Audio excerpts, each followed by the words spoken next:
I am the Tofu Golem. Please enjoy the video. In this video, I will explain how to replace your cabin air filter. This simple maintenance task is crucial for maintaining good air quality inside your vehicle. A fresh filter helps remove dust, pollen, and other airborne particles, ensuring you and your passengers breathe cleaner air.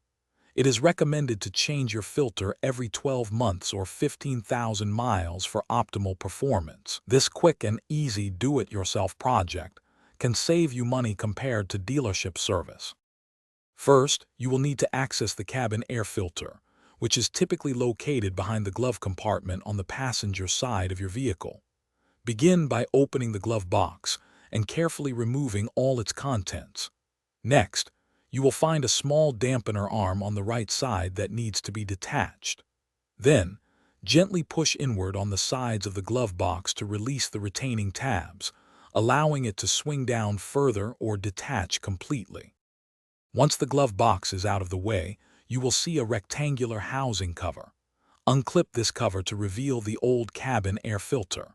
Before pulling it out, pay close attention to the airflow direction arrow printed on the old filter. This is very important for correct installation.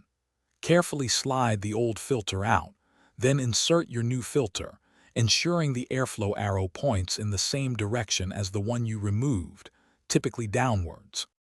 With the new filter securely in place, it is time to reassemble everything. First, reattach the housing cover, ensuring it clicks firmly into place. Then carefully align the glove box and push it back into position, re-engaging the retaining tabs on both sides. Finally, reconnect the dampener arm. You have successfully replaced your cabin air filter.